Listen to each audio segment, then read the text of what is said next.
Hi everyone, it's Yvette Blowitz from SPAITGIRL.com and welcome to the Spirit Girl Talk Show. I'm super excited to be here with you today and with our very special guest, Jennifer King Lindley, who is health and wellness writer and also the author of Find Your Joy.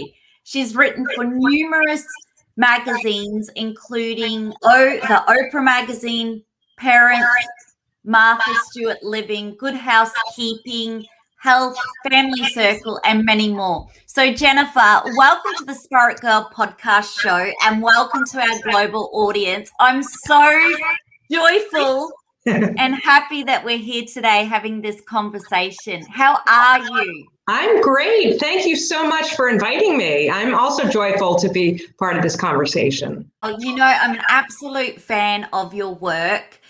You've been a writer for over 25 years and really specialized in health and wellness, psychology, mindfulness, happiness, joy.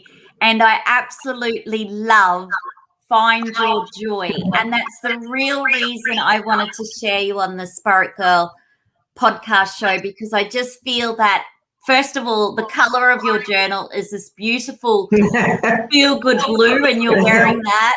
Yes, I'm trying to look joyful.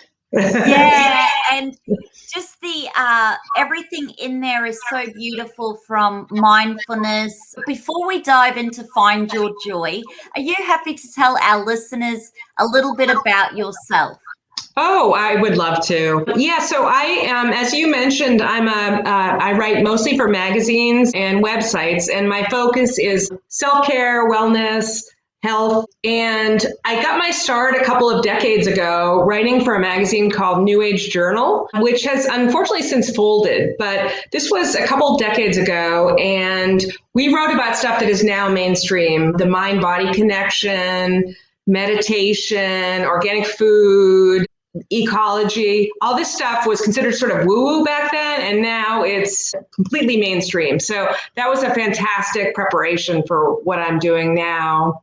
And then after that, I was there for about 10 years. After that, I edited Dr. Andrew Weil's self-healing newsletter. And he's a Harvard-trained MD, a specialist in integrative medicine, and was one of the forerunners concerned about integrative medicine, how chronic conditions particularly can be treated through alternative means. So again, I feel like I was sort of on the cutting edge of that stuff back then. I moved to Indiana. I'm in South Bend, Indiana now from Boston, which is not exactly a hotbed of publishing. But because everything's remote now, I'm able, for the past decade or so, I've been a freelance writer, writing for magazines on these same topics, and continuing to learn and grow through doing that. You truly are like one of the pioneers of writing. And why do you love writing so much? I was thinking about that just general idea when I was writing this journal. And I don't know about you, but did you keep a journal when you were younger? Yeah, I had a little diary, like those old-fashioned diaries where you had a little lock and key, and you could lock it up so that your sisters or no one else could read it. And I actually do a lot of writing and journaling, and really old school with the pen and the paper, and I find that very therapeutic. And I'm a bit like Oprah Winfrey in a sense, where I can go back even 10 years ago and look at thoughts and feelings, and I'm very big on writing, and I feel that's really allowed me to discover more of who I am and figure out what's going on within. So I like to go within instead of going out to figure out what's going on with me. So yeah. Well, we were probably writing in journals at the same time, because I've always kept a journal, and for me it's about putting one's life on paper lets you have a little distance from what's happening, which I have always found to be good therapy. Also, I get a lot of joy from rereading my journals and thinking, I was worried about that, or I'm the same person that I was. So having sort of a paper trail about your life is wonderful. I also think that I've interviewed people who study narrative therapy, which is like the benefits of writing your story down. And we are storytelling creatures. We like to feel that our lives make sense. We like to feel that our stories have a beginning, middle, and an end. And when we do, we feel like we have a purpose or a why, and it's not just random things happening to us. We're shaping our story. As I say in the Find Your Joy book, we're both the narrator and the main character. So in writing down your story or your thoughts, you have a chance to sort of take on agency and decide how you want your story to be told. All that stuff is super interesting. As a magazine writer, I love interviewing people about their expertise, getting to hear their enthusiasms and learning from them about things like awe and self-compassion and purpose. Interviewing people and learning from them is just a really great way to, for me to grow. But also, when you have to write about it afterwards, you have to understand it. You can't fake it. So it's sort of like school for me. I have, in writing about the subjects I report, I have to kind of master them.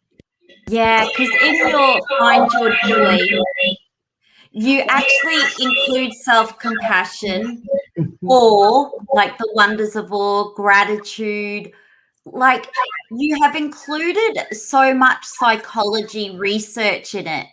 And I really love that aspect of it. So whilst we have exercises to do and prompts, you also include the research behind it. Was that so important? Because your book is based on positive psychology research. Mm-hmm. But can you tell me more about when you were writing Find Your Joy, why you felt so compelled to do an exercise and then to include the positive psychology research behind it also? Great question. Originally, this book was going to be called Lift Your Mood, and I was approached by Hearst, the publishers, to write a book of exercises to help people feel better who maybe are coping with anxiety, depression.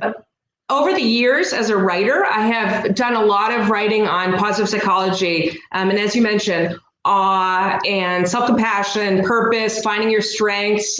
All of these things I'm fascinated by, and they're not fringy at all. Like there's researchers at the University of Pennsylvania, Harvard, that are now studying how do you do these things and what's the proper dose, what's the proper intervention to use these to actually elevate mood. So I thought that would be a really great focus for a guided journal, using the expertise and research at these institutions to have people be able to execute this in their own life. I love how the title is Find Your Joy, because it really resonated with me that you could be having a really flat day, a down day, or not feeling happy, but there was a way through to find your joy. So I feel that it's really joyous and happy and really feel good. But I also feel that the rituals in there are like, because they are backed by science and research, they're not like hocus pocus or woo woo. And I felt that really cemented in the reason, like, okay, you're going to practice, as an example, loving kindness, which I love that practice you included, a Buddhist mindfulness practice. But I just love how you integrated the science, the research, but then the actionable practice of actually how to do it. So yeah, that to me is great. I considered that my job, to interview these experts, understand what they had found, and then translate that into stuff that you could actually sit down and do. And I was really excited by positive psychology, because traditionally psychology was interested in how can we not be depressed? How can we not be anxious? And certainly that's important. Certainly I've benefited from that. But positive psychology's focus is, how can we go beyond that? How can we go beyond just not feeling bad, but how can we be our best selves? How can we thrive? How can we flourish? And Martin Seligman at the University of Pennsylvania was one of the original pioneers in this field, and I followed his work and others. And the idea that we don't have to just wait around for happiness to happen to us. We don't have to wait around until everything's fine and there's no stress and life is perfect, and then we'll sort of discover it like a bag of gold at the end of the rainbow. In fact, we have agency. We can go out and find it. That I thought was a really empowering message. You literally empower the reader when it comes to that you have the power to create your own happiness. You have the power to create your own joy. And you can do this by these practices, and it's a tool. So it's just such an empowering find your joy message that even in a global pandemic, we still have the power to find our joy. Well, and I would also add that I was an English major, so I do close reading, but the Your Joy is in there because I view this as sort of a sampler of practices from positive psychology that are well-researched and founded, but not everything's going to click with everybody. Like, you might not be a gratitude journal type, but you might feel like, yes, I need to connect with other people more, or I really need to look at and acknowledge my strengths. So this is meant to sort of have users or readers go through, kind of get a overview of the field of positive psychology, and then see what works for them. What's your joy? Like, what's your route to joy? It's not going to be the same for everybody. What about if someone was tuning in now and they haven't had an opportunity to look at your journal, but they're probably like, wow, I need to get this journal, Find Your Joy, so I'll make sure I include the link. But what could be one practice that they could try to find their joy? One of the chapters that I think is pretty accessible and pretty easy to try is on awe, AWE. And there's been a good amount of research interest on awe lately. And awe is, we all know the feeling. It's when you see something, you get goosebumps, and you go. It could be, seeing the Sistine Chapel or seeing the Grand Canyon, but it doesn't have to be. It can be, as one of the researchers said to me, go out and look at an anthill and imagine how much communication and cooperation is going on there, right? And that's like 1 inch of your yard. Or go out and look at a leaf and see how it's changed from day to day. So finding ways to get more awe in your life is one way to, I think, really begin to find more joy, because it makes you sort of step out of your day-to-day routine, your kind of rat maze of thinking, and step back and say, wow, we're really surrounded by miracles, and they can be small, but it makes you see the world in a different way. One of the researchers I talked to said, if you go on an awe walk every day, you can take the same path, but it's about, it's almost a form of mindfulness. It's looking very closely at, trees, flowers, what the birds and bees around you are doing. And if you go out thinking, I'm going to go look for awe, if you go out with that filter, those glasses, you will begin to see sort of what a miraculous world is around you, and it puts your own stuff in perspective. It's kind of like if you've ever flown over, you're flying an airplane and you're looking down at this huge vista of clouds. You're not like, oh shoot, I had a typo in my last piece. You're like, wow, this is a remarkable world I'm living in. And so finding ways to cultivate more awe, I think, is a one easy place to start in finding more joy in one's life. I love that, because first of all, I'm in awe of your beautiful blue eyes. I was like, now that's awestruck. Everybody go to the SPAITGIRL YouTube channel, because Jennifer literally has these beautiful blue eyes, and I'm in awe, like, how was this created? And it's interesting you should say this, because I'm doing a lot more research in the awe section, because knowing that it's becoming its own new trend. And I'm going to be interviewing an author who's written a book, Awestruck. I did an awe walk yesterday. And you're not going to believe this, because you have awe in your book, Find Your Joy. I did an awe walk, but I was like, wow, the sky is so beautiful and blue.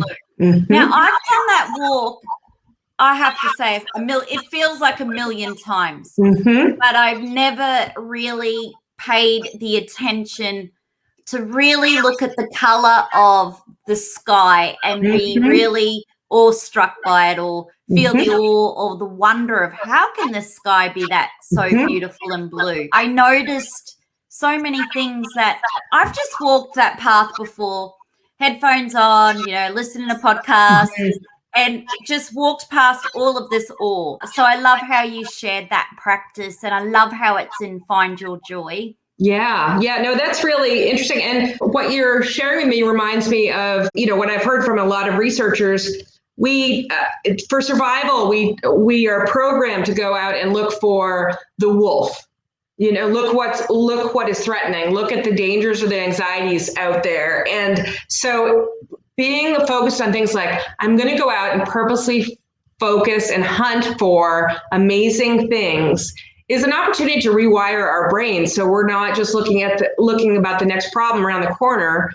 We're now seeing the world in a different way. And that's helped me because I can be a worrier, to sort of retrain my brain to think about, okay, so yeah, there's things to worry about. But there's also a huge amount of stuff to appreciate out there. I'll have to listen to your awe podcast because I love that topic. Yeah, when it's on, I'll let you know. I'll send you a link. But it's really interesting, Jennifer, because obviously before the pandemic, I am in total awe of being in a little seaplane and flying over the islands of the Maldives, and just the color of the water is turquoise and it's crystal clear, very much like your Find Your Joy book, very much like your shirt, and very similar to your eye color. And I thought to myself, when we can't travel to these places because international travel's completely closed out of Australia, I thought to myself, well, and it prompted me with your journal, how can I find this awe in my day? Like, I can't right now go to the Maldives, but how can I find it in my day? How can I bring that love for that color, that turquoise and that crystal clear and that blue that I love into my day? So thank you for sharing that in your Find Your Joy. Well, and one of the awe researchers I talked to said, in speaking to your point, it can be as simple as, instead of going, if you're commuting, back when we were commuting, and we'll be again soon, hopefully, instead of just driving home, maybe take a detour and go look at a vista. Go look at the sun setting on a river on your way home, something like that. I mean, it's not, you don't have to, again, go to the Grand Canyon or be totally blown away. It's just making opportunities in your life to step back and see the world in a fresh way. So it sounds like you're on the right track with your approach. Yeah, and what about, there are days when we feel terrible. Life isn't always going to plan. How can we allow happiness? So if life isn't always going to plan, how can we look at this day if we're feeling terrible and having a terrible day? That's a question that is very dear to my heart, because you write a book about Find Your Joy.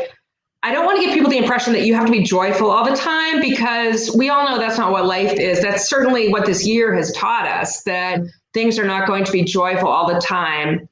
One of the researchers I talked to at Cornell University studies purpose.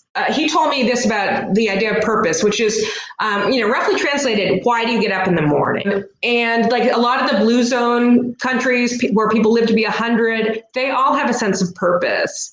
And if we spend too much time trying to be happy, smiley face happy, unicorns, rainbows, we might miss out on that. But purpose is about finding your why, and then using that to kind of steer your ship. This Cornell researcher said, if you have a purpose, it's like having a lighthouse. Even when the ocean is rocky and there's problems, you still know you're going in a direction.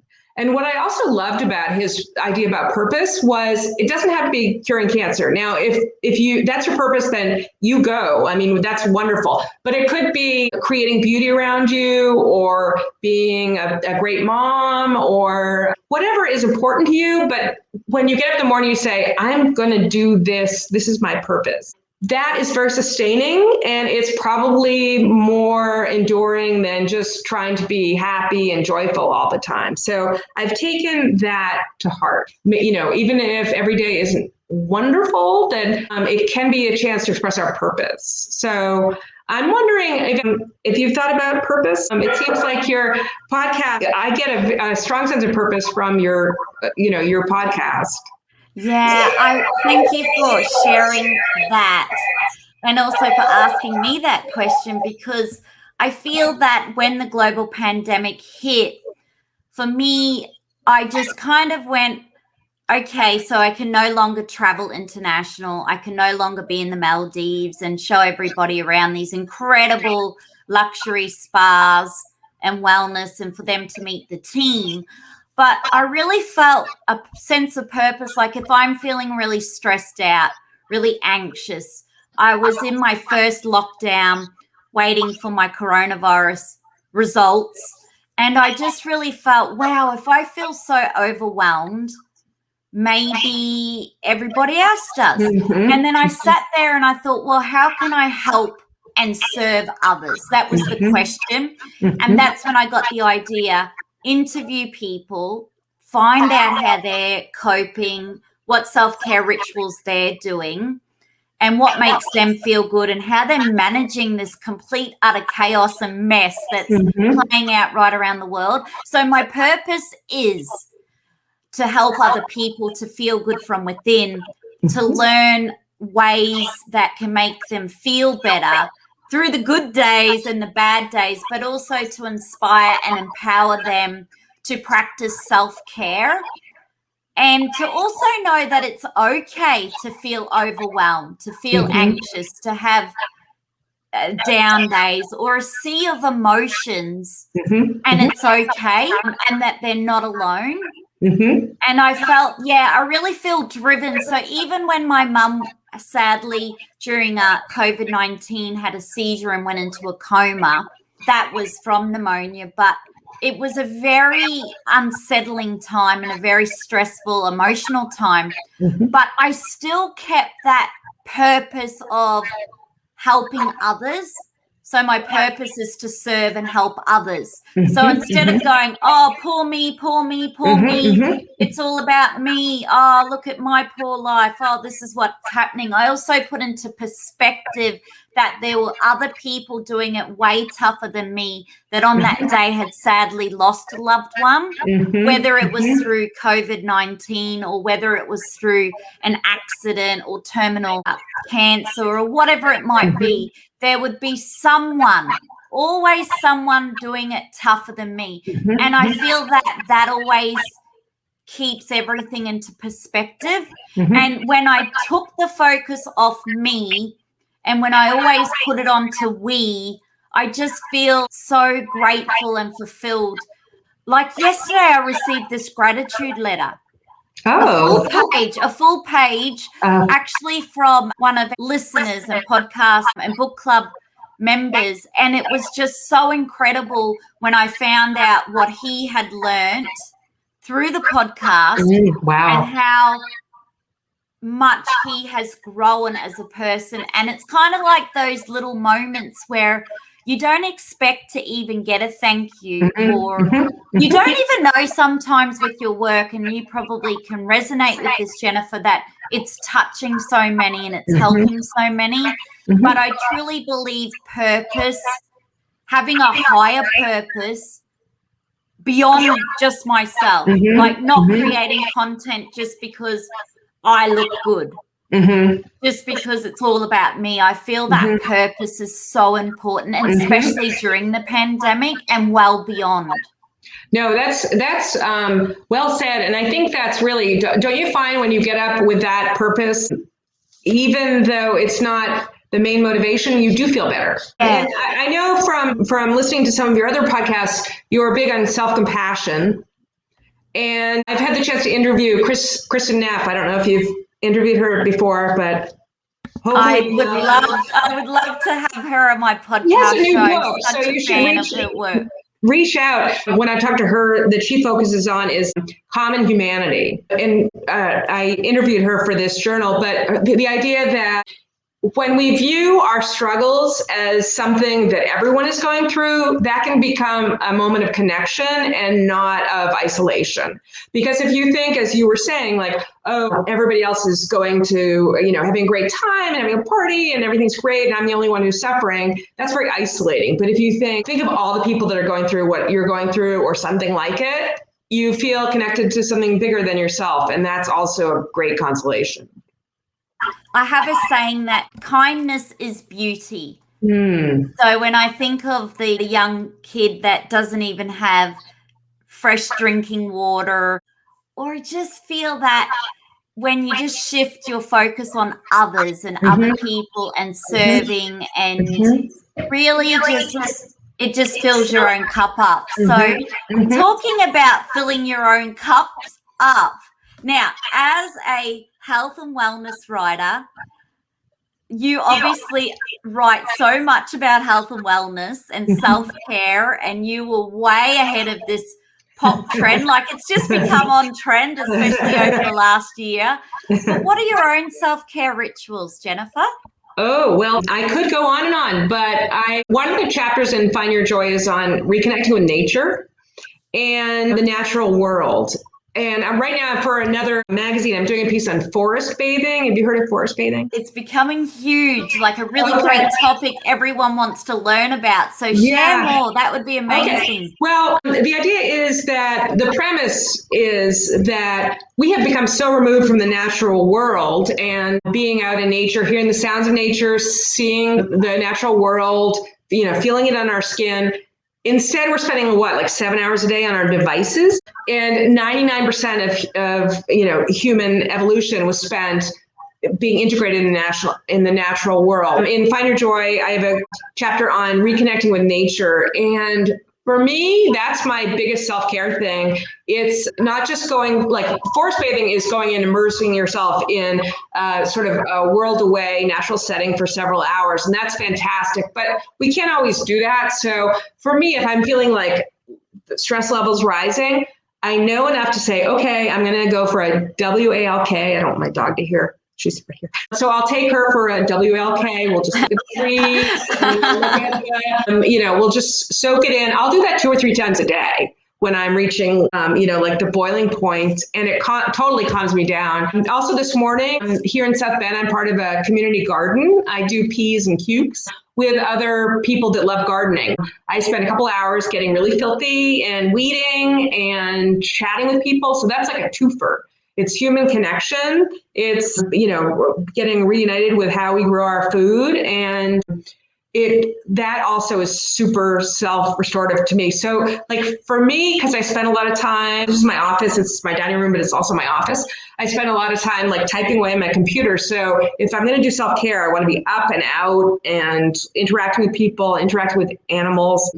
And I also this year, as a form of self-care, I'm in the city here, but I got 3 backyard chickens. So I'll go out if I need a break, I'll go out and see what the chickens are doing. They'll talk to me. I'll see if there's any eggs. All that stuff for me is, I know when I come back after doing that, I feel a lot better. So again, like I said earlier, Find Your Joy sort of gives a palette of choices about what might be restorative. And for me, it's like getting up and connecting with animals and nature, plants. That's what totally tops me up. So what did you do yesterday? I know it's super early there, but what did you do yesterday to find your joy? Thank you for asking. I have to say that I love how you said WALK so that your dog actually wouldn't know what you were talking. Like, otherwise your dog might think you were going to go on a WALK. And there'd be some barking. Yeah. And I love the communal gardening because I've recently, as you know, interviewed Sue Stewart Smith about her book, The Well Gardened Mind, the benefits of gardening and nature and connection, like social connection. So for me, yesterday, my self-care rituals very much in the morning. I actually have 2 cups of water with a lemon, fresh squeezed lemon with some pink Himalayan salt. I got this technique or self-care ritual actually off Dr. Dana Cohen, the author of Quench. And she just talked about the importance of drinking water. Yes, drinking water first thing in the morning to flush the system, get toxins, get a little bit of minerals, and it's a great way. I always, you know what, I never sit in a chair in the morning. I go straight to my yoga mat and I'll sit on the floor like a little kid, and I'll do some mindfulness practice, so some breathing and just either a little mindfulness meditation, really just kind of just getting used to sitting by myself and just tuning into my breath or noticing the sounds. Or I practice gratitude always, journal, of course, pen and paper. And I'm very much like you. Then I've got to get outside, and I love to go for a walk in nature. I just love being outdoors because I'm too, like you, spend a lot of time sitting behind a computer, writing or editing, sitting down and being inside, which I find isn't healthy for my headspace. So being outside. So I have so many beautiful walks, but the one I did yesterday is a combination of along like the ocean, but then in amongst trees. I even go past this very spiritual, like Aboriginal meeting point, which to me is just so beautiful. And it's really in amongst nature. And then you have the advantage of other people walking with the cute little dogs. And I'm also making sure that on my walk, that when I walk past someone, I say good morning. Because I really want to bring back that old school human connection. I feel that I was raised, if you walked past someone in the morning, to be polite and say good morning, and that would be a form of connection in the community, and it was a really nice and friendly thing to do. So many people do not do this. Oh, okay. Many people are kind of like, the older people are like so onto this. They're like, yeah, this is what we know. And they get really surprised when I say good morning. But generally some people, you know, will be in the zone and have their earphones on, and that's fine. Or kids are like, why is she saying good morning? Who is that? We don't know her. She's a stranger. Why did you say hello to the stranger, Mum? But I just love the human elements because it just gives you a great diversity. But I'll tell you what I saw. I'll tell you what I saw yesterday, which was super cute. There were kids fishing, and they had their little fishing rods out. And these two boys must have been about 10 and 12. And then they came up, and I said, you know what? It's so great to see you fishing. Like, unbelievable. Here are these kids fishing. And they said to me, yeah. I said, because I said, otherwise you could just be at home on computer games. And you know what they said? Oh, that's no good for you. Oh, no, that's no good for you. And I was like, wow, these two kids are so in tune with what's good for their mental health. And that's very helpful. Yeah, I said to Mum, it's so empowering and so inspiring and hopeful that kids at their age are learning, if they are in nature, connecting with their friends without their mobile phones, and actually doing an activity that they can feel better mentally. And I was that was my awe moment where I was so hopeful. Yeah. Oh, that's so there are only a few things. Sounds like you've got a lot of places to experience all along the way. If you're walking to an ocean and a spiritual ground, and then seeing people. Yeah, I've interviewed Gillian Sandstrom from London. She does research on weak ties, but that's basically being kind to strangers, and it has all kinds of benefits, not just for you, but also it sort of creates an upward spiral, because the people you were greeting probably will be more willing to greet other people in the future. Yeah.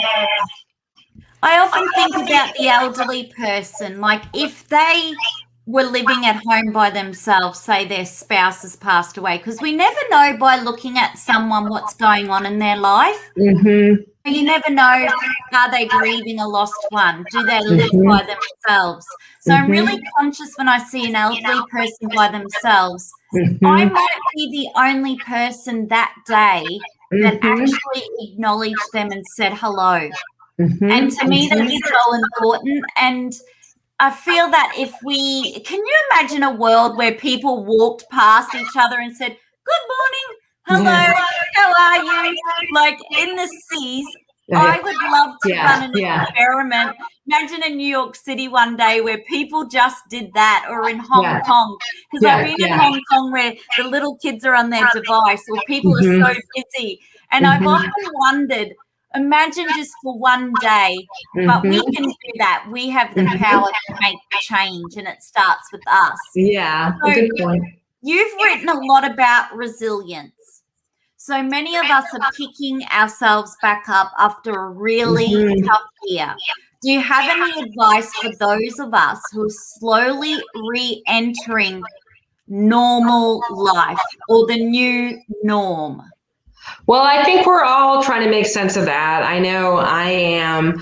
And I think in speaking to experts, a few things about resilience stuck with me. One of them, and this is part of gratitude, but silver linings. It sounds kind of cliche, but it's honestly true. If you can think back about the past year, I mean, certainly there was really hard things. It was traumatic, but also were there any silver linings? Like in my case, my daughter lives in New York City, but she came home like for 3 months. She's 24, so she works full time. She came home and worked in this room with me, the dining room, just because nobody was vaccinated. New York didn't seem safe. So I got this bonus time with my daughter, which was fantastic. Another silver lining was, I think I struggled like a lot of us, like how will I cope with all this time alone in my own head? And I was always kind of afraid of that. But having spent a year spending a lot of time by myself, I thought, you know what, I can do it. I survived that. And I maybe even learned some things about it. So like looking back at the past year, I mean, certainly it's not trying to whitewash it, but did you show yourself any surprising strengths?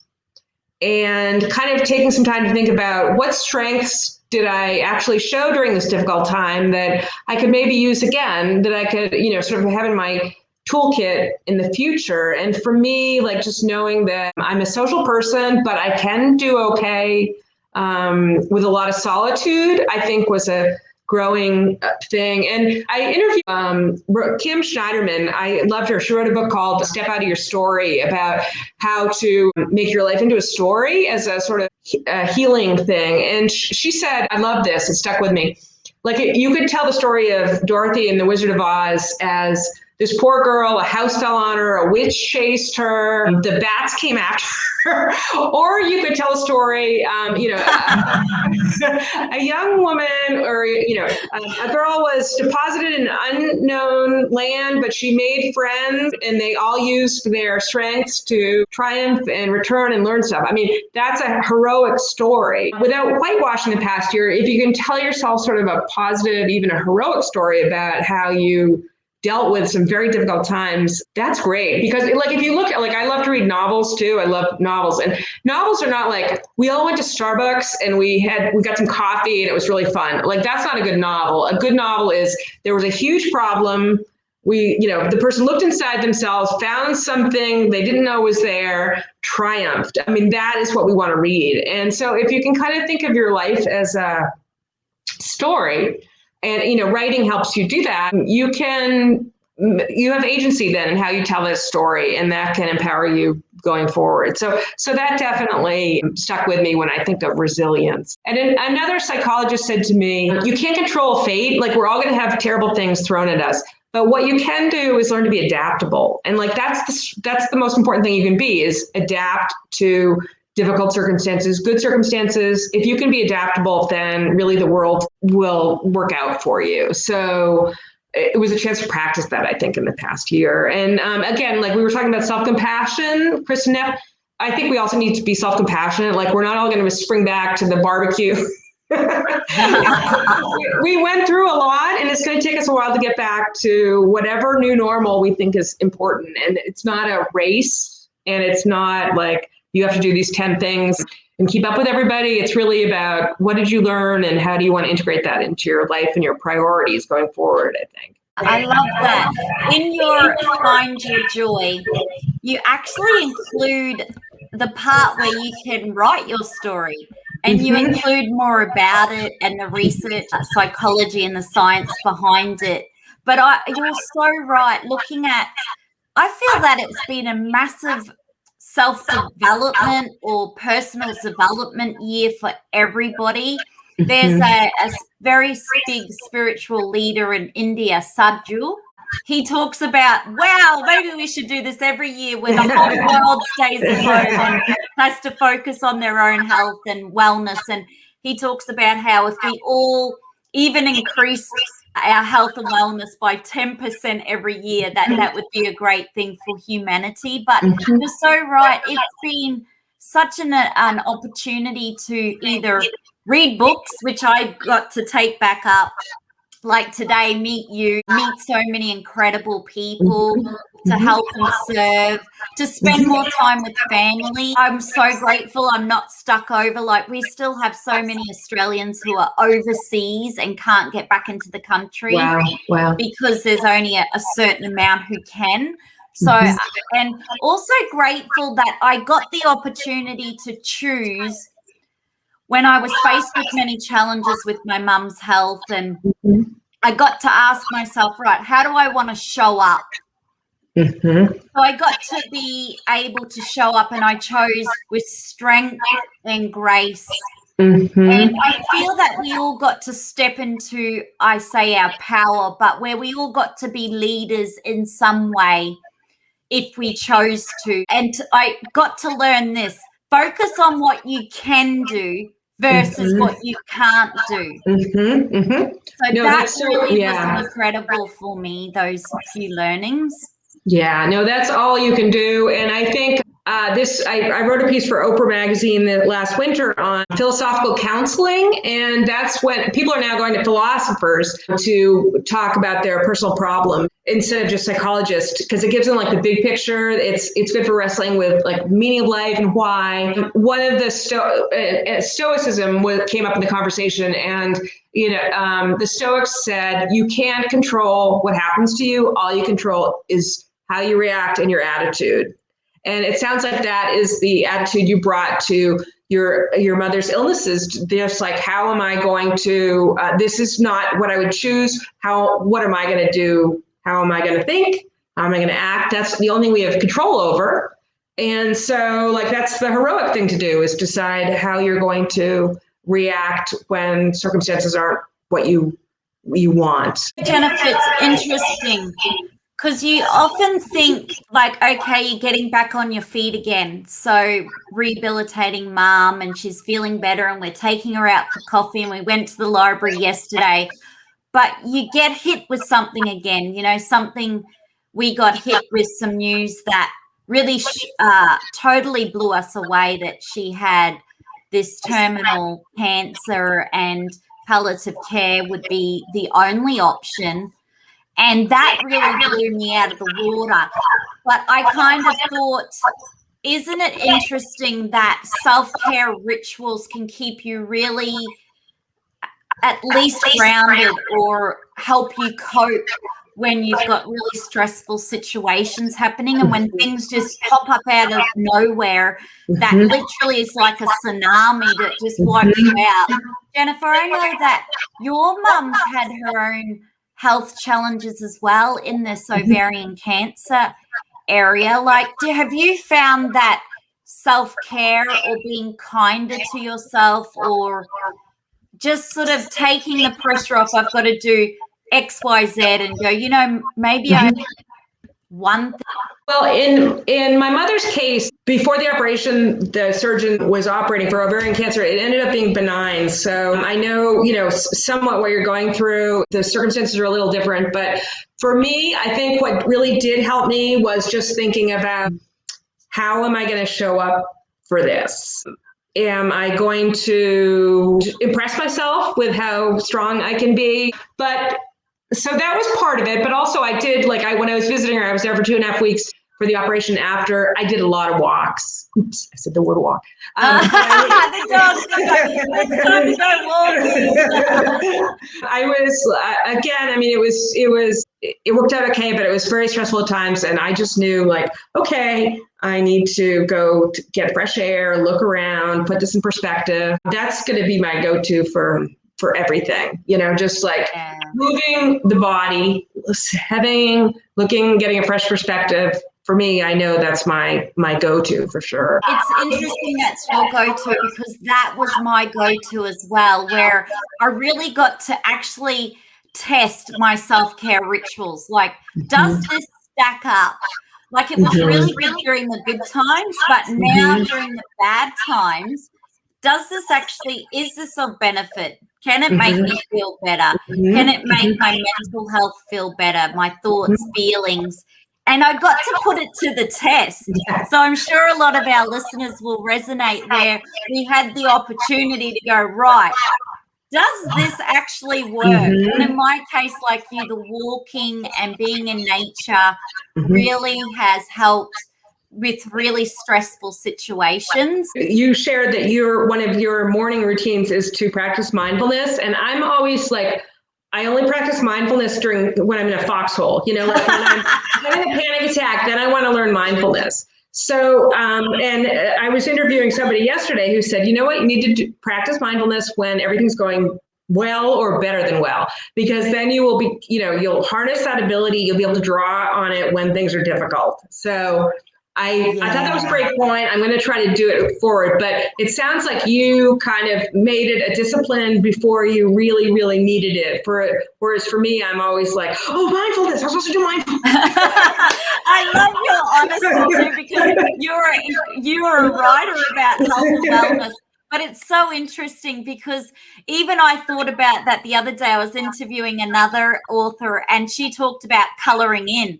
And I did the colouring in right when Mum was in the coma. But you know what? It's one practice I know that's really good for me, and I know I should do it every week, and I haven't. And I'm so determined now to introduce that into like the self-care Sunday, where I just sit and read a little book or do a little journaling and do a little colouring in, because it's so beneficial. But it's funny. It's only when things go pear-shaped that we think, oh, we better do mindfulness practice. And so how I've overcome this, I've become super disciplined.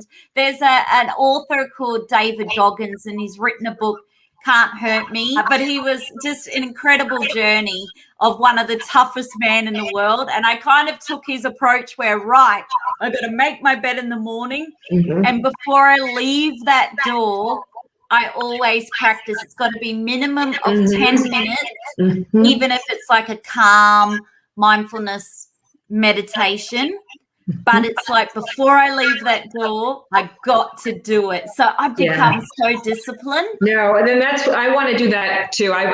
My resolution is to, when things are okay, get better. Because I was interviewing for this forest bathing piece yesterday, a nurse who does mindfulness nature. And she said she's got to the point where she can lower her pulse intentionally. Like, she's so tuned into her body. She can, through just, going within and focusing on her body-mind connection, lower her pulse rate. And then I'm like, oh, wow, I should do that. You'd be able to resonate with this, because as a writer, a storyteller, reading books, interviewing people, you're always thinking. You got to be thinking about the next piece, the next article, in your case, or for me, the next show. It's the next. So your mind actually is so creative. It's always thinking story. So your mindfulness practice, I tell you what, it's so incredible, because it takes you out of that thinking. And it's really a joy when you actually, I've found that longer I meditate, so I've now upped my meditation in the morning to about 25 minutes minimum. And I have found that the longer you do it, it's a bit like walking. If you only walk for 10 minutes, it's still great. But if you do that 25-minute walk, it's even better. So what I'm doing now is, like, even if I did 10 minutes in the morning, 10 minutes at lunch, or 10 minutes in the evening, I kind of can build up the minutes. But I'll have to tell you, I started literally with 1 minute. I would be impressed by 1 minute. Like 1 minute, and then I upped it to 5 minutes. So it is a gradual process, a bit like exercise. Mm-hmm. Like if you go in the whole hog of 30 minutes or trying to do a 1 hour mindfulness meditation practice, like Mm-hmm. I just discovered, forget it. I'm just going to start small. So that's my tip for all of our listeners. Okay. Yeah, no, Start that's a good small. tip. Jennifer, I could talk to you literally forever about Find Your Joy and your incredible career of the people you've interviewed, the researchers, the neuroscientists, the scientists, the authors, like so many people you've interviewed is phenomenal. And it's such an honor to have you on the show today and so grateful. But do you want to leave our listeners with the sample writing prompt to try on their own? Yeah, thanks. I think that would be fun. So, this is something that I was writing about yesterday, so I thought I'd share it with people. The idea is sort of, again, like we've been talking about, you get so caught up in the to-do lists and the deadlines and the must-do, you can kind of lose track of who you are essentially and who you've always been. So, I would invite readers to, when they're not listening to this, spend some time writing about this, maybe 5-10 minutes. And I don't know about you and your journaling, but I like doing pen and paper rather than computer just because it's away from a screen. But imagine your perfect day when you were 10 years old. Kind of transport yourself back there. Like, what was a perfect day when you were 10? What were you doing? Who were you around? What were you feeling? What were you smelling? What were you seeing? Kind of get in a time machine back to that perfect day in childhood. And then, write about that for a while. And then ask yourself, what gave me joy about that? And what can I do to get some of that joy back in my life? Because a lot of times, like, we don't change that. We change a great deal, but also we don't change that much. And so looking back to like who you were as a child can sometimes help you get in touch with your dreams and what's really important to you. So I'd encourage readers to kind of get back in that space, trying to sort of inhabit it, write about it, think about what they love, what gives them joy. Because like a lot of times childhood joy is so unadulterated. It is pure joy. If you can get back there and say, if it was like we've been talking about, like when I was 10, I had a pony in my backyard in the tool shed. So I was at my happiest when I was around animals. So that's kind of informs me now, like how can I get some more animal energy in my day? So it might be like flying a kite or doing art or hanging out with your friends or reading in your secret cave. Any of those things that gave you joy, could you bring some of them back in your life? This prompt maybe helps people access that long ago part of them and see that you still sort of are familiar with that person. I love that. The first thing that came to mind was when I was just a little kid and there was a photo taken of my brother and I, like a time capsule photo, but we were sitting on this table with lots of books and we were coloring in. So that's my sign that I've really got to take the coloring in up again because we were our happiest. And the most joy, like I was saying to you before I hit the record, I was like, yay, I'm going to be interviewing Jennifer King Lindley because she's written a book about Find Your Joy. And I was so joyful like a little kid because I was saying before we hit record, being around books, feeling books, writing with a pen and paper. My mum and I went to the library. We used to do it as a little kid going every Friday. And I was religiously always used to watch the Oprah Winfrey show and her book club and how she interviewed women and authors about their book and how they helped other people through their book. So I was just like this little kid, like joy, joy, joy, joy. So yeah, I really believe go back to what makes you happy and tap into your inner kid because we often forget about that.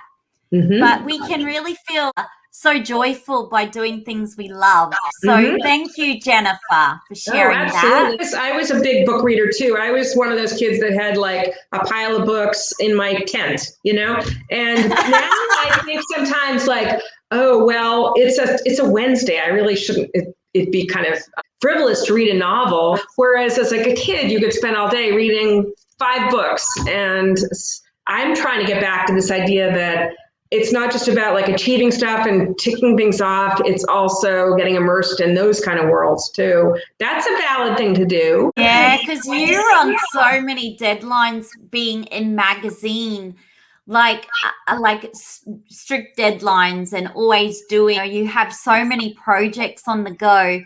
And we have come into this at the moment, we've been in a culture of doing, just being to find our own joy.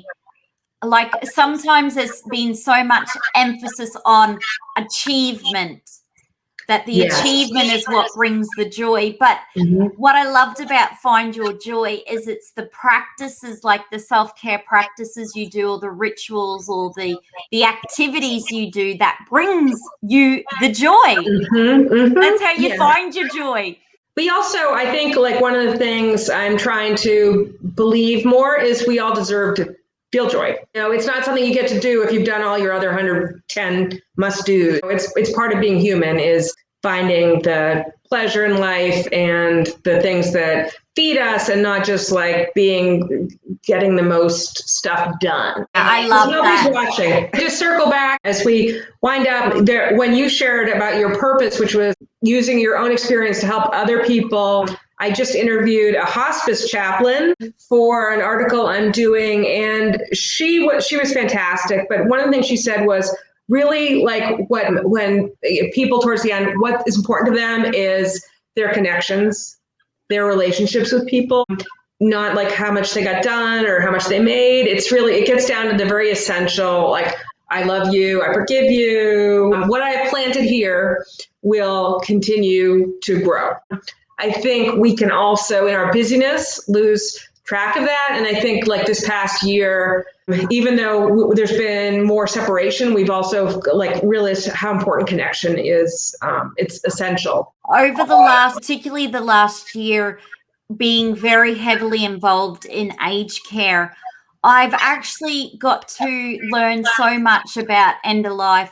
Like, we know our start date, we don't know the end date. But the constant theme that people talk about at their end of life, sadly, is more about their family, the connections, the people.